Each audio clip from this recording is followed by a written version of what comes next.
اعوذ باللہ من الشیطان الرجیم، بسم اللہ الرحمن الرحیم۔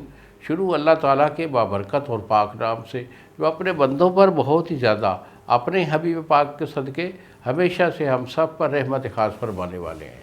گزشتہ ساتھ حکیم بابا سیف اللہ کی طرف سے میرے تمام دوستوں کو السلام علیکم ورحمۃ اللہ وبرکاتہ۔ جی تو دوستو، آج میں آپ کو جریان کے متعلق بتانا چاہوں گا۔ دیکھو، جریان جو ہوتا ہے یہ 3 قسم کا ہوتا ہے۔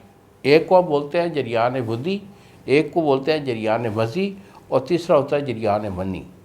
تینوں قسم کا جو جریان ہے وہ جریان ہی کہلاتا ہے، مگر اس کا جو علاج ہے اس میں تھوڑا تفاوت ہوتا ہے کہ جریان منی جو ہوتا ہے یہ سب سے خطرناک ہوتا ہے، ڈینجرس ہوتا ہے۔ جن لوگوں کو جریان منی ہو جاتا ہے ان کے اندر بہت جلدی، یعنی دنوں میں بہت زیادہ کمزوری آ جایا کرتی ہے۔ اور جو جریان ودی ہوتا ہے وہ جریان ودی اس سے کم خطرناک ہوتا ہے، مگر علاج تینوں جریان کا فوری لینا چاہیے۔ کسی بھی اچھے حکیم سے علاج جو ہے وہ ضرور لینا چاہیے۔ تو میرے خصوص نوجوانوں میں یہ جریان کی شکایت ہو جایا کرتی ہے، مزاج کی وجہ سے، یعنی مزاج کی گرمی کی وجہ سے بھی ہو جاتی ہے، غلط کاری کے سبب سے بھی جوانوں میں یہ ایشو آ جاتا ہے۔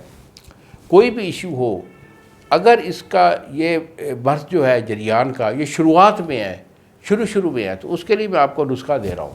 اس کو آپ استعمال کر لیں، اور خاص طور پر جو اس میں پرہیز ہوتا ہے، گرم چیز کھانے پینے کا پرہیز ہوتا ہے، پرہیز کے ساتھ بیٹا میری دوائی استعمال کر لیں، انشاءاللہ یہ آپ کا قطرہ جو ہے بالکل ہمیشہ کے لیے رک جائے گا۔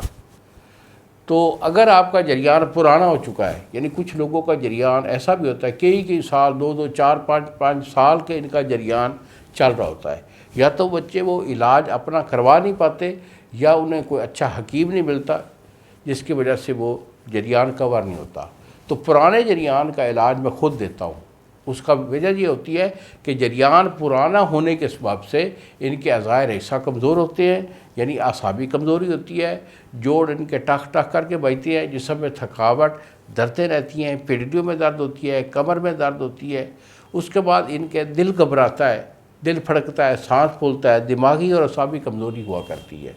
تو اس لیے اس کا جو علاج ہے نا پرانے جریان کا، وہ میں خود دیتا ہوں، اور اگر آپ کا جریان شروعات میں ہے تو اس کے لیے نسخہ آپ کی حاضر خدمت ہے۔ نسخہ نوٹ کر لیں۔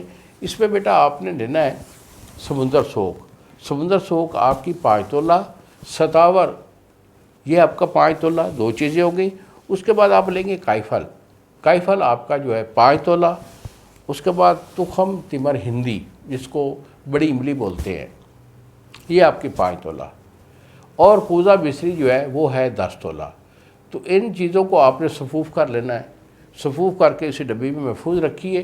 1 چمچ آپ نے صبح لینا ہے اور 1 چمچ شام۔ دودھ سے لیں یا پانی سے لیں، کوئی بڑی بات نہیں ہے، کسی چیز سے بھی 1 چمچ صبح شام لے لیں، انشاءاللہ ہمیشہ کے لیے یہ مرض ختم ہو جائے گا۔ انہی الفاظ کے ساتھ اجازت جی بابا جی کو۔ السلام علیکم ورحمۃ اللہ وبرکاتہ۔